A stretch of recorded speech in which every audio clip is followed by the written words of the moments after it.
আসসালামু আলাইকুম রহমতুল্লাহ। তো আমরা শিখব হচ্ছে মূল নিয়মে অন্তরীকরণ এর যে বেসিকটা, সেই বেসিকটা বিষয়ে এখন আলোচনা করব। যে বেসিকটা সবার জানা প্রয়োজন। এই বেসিকটা যদি আপনারা না বোঝেন তাহলে কিন্তু অঙ্কগুলো করা আপনাদের সমস্যা হবে, আপনারা বুঝতেই পারবেন না যে কোনটা কীভাবে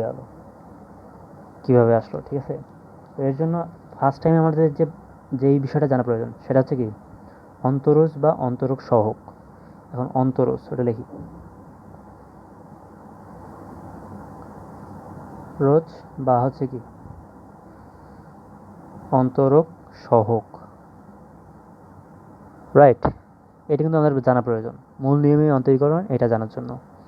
এখন প্রথমে আমরা একটা ফাংশন নেই, যেটা y ইকুয়াল কত এফ অফ এক্স। এটা হচ্ছে একটা ফাংশন। এই ফাংশনে এক্সটা হচ্ছে একটা কি স্বাধীন চলক রাশি। এক্সটা হলো একটা স্বাধীন চলক রাশি, যেখানে এক্স এর মান যে কোনো কিছু হইতে পারে, 1 2 3 4 ইত্যাদি। ঠিক আছে, আর এই স্বাধীন চলকের উপর নির্ভর করে কোন মানটা, এই যে ওয়াই মানটা। সো এটা কি, এটা হচ্ছে একটা অধীন রাশি, এটা অধীন চলক যা নির্ভর করে এক্স এর উপর, আর এটা হচ্ছে কি স্বাধীন চলক,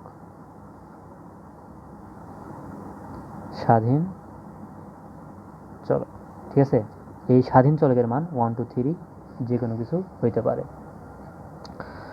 তো এখন যদি আমরা ওয়াই এর অন্তরজ নির্ণয় করতে যাই, তাহলে ফার্স্ট টাইম আমাদের কি করা লাগবে, ওয়াই এর অন্তরজ মানে হলো এই যে এক্সের যে মানটা, স্বাধীন মানটা, এইটা আমরা কি বৃদ্ধি করব।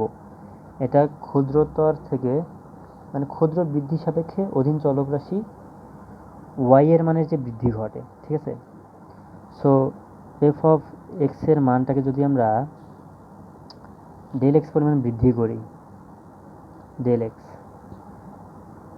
তো ওয়াইটাকে আমরা কিন্তু এটা বৃদ্ধি করা হলো, তাই ওয়ার মানটা কি বৃদ্ধি পাইল। এখন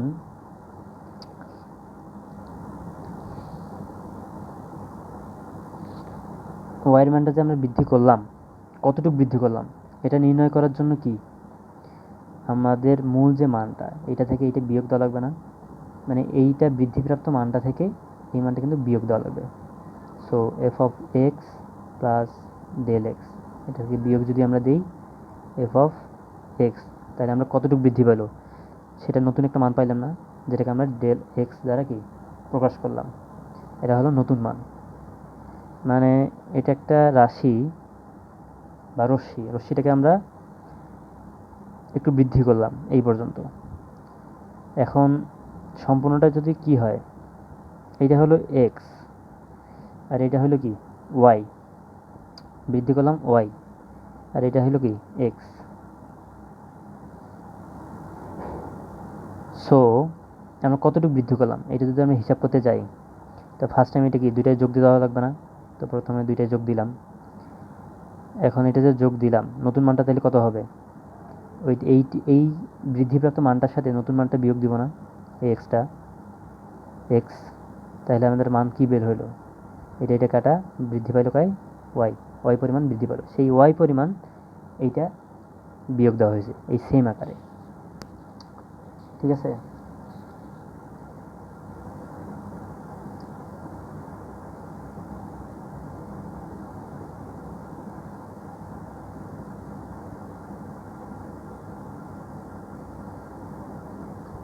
সো ফার্স্ট প্রিন্সিপালটাকে যখন আমরা লিখবো তখন কীভাবে লিখবো, ডি ডি এক্স অফ হলো কি ওয়াই ইকুয়াল লিমিট, বৃদ্ধিপ্রাপ্ত মানটা হয়েছে এইটা, এটাকে ক্ষুদ্রতম বৃদ্ধি করা হয়েছে যা শূন্যের কাছাকাছি। Okay, so del y by হচ্ছে ডেল এক্স, মানে অন্তরজ বা অন্তর সহগটা কি, y equal f of x, y equal f of x ফাংশনের স্বাধীন চলরাশি এক্স। ঠিক আছে, এই এক্সের মানে ক্ষুদ্র বৃদ্ধির সাপেক্ষে অধীন চলরাশি ওয়াই, অধীন চলরাশি কায় ওয়াই। সো এর মানে যে বৃদ্ধি ঘটে এদের অনুপাতের সীমাস্থ মানই হলো এক্সের সাপেক্ষে ওয়াই এর অন্তরজ। সীমাস্থ মান মানে কি? শেষ মান বা শেষের কাছাকাছি মান, ঠিক আছে? কাছাকাছি মানটাই হলো সীমাস্থ মান, ঠিক আছে? সো এটাকে যদি আমরা এক্স এর সাপেক্ষে ওয়াই এর অন্তরজ আকারে লিখতে যাই তাহলে আমরা লিখবো এইভাবে। এখন এখানে যে আমরা ডেল ওয়াই এর মানটা এখানে পাইলাম, এই মানটা এখানে বসাই দিব, সমান সমান limit del x tends to 0 f of x plus del x minus f of x by হচ্ছে কি নিচে আছে ডেল এক্স। এখন ডেল এক্সটাকে যদি আমরা এইচ ধরি, এটা তো সবসময় লেখা যাবে না, সো এইচ ধরলে লিমিট এইচ টেন্ডস টু 0, মানে এইচ লিখলে এটা সহজ হয়।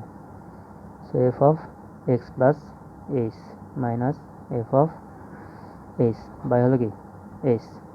সো এটা হচ্ছে মূল principal.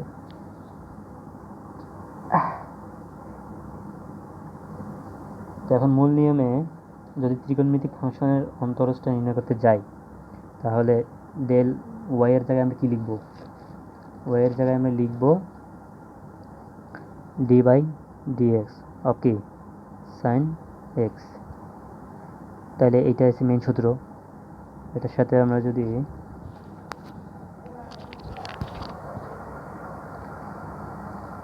Limit S tends to 0, তাহলে এটা কী হবে? ফাংশনের জায়গায় হবে sine x plus h minus sine x তো আছেই, এটা কিন্তু এক্স, ঠিক আছে? সাইন এক্স ভাগ এক্স, তো এটাই হচ্ছে মূল সূত্র। আর পরবর্তীতে এইটাকে ভাঙায় আমরা কি মেইন সূত্রটা পাবো। সো এটাই হলো বেসিক। এটার অন্তরজ নির্ণয় করতে গেলে ডিরেক্ট আমি মানটা বসিয়ে দিলাম, কারণ আমি এখন এই মানটা করতেছি না, যেটা বের হবে কি cos x,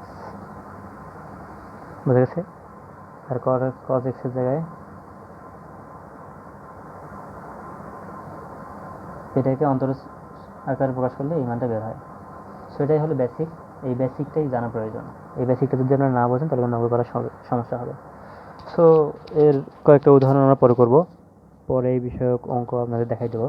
আপাতত আপনারা বেসিকটা বুঝেন, যখন সমস্যা হবে আমাকে জানাইয়েন, আমি অঙ্কটা করার চেষ্টা করব, সমস্যা নেই।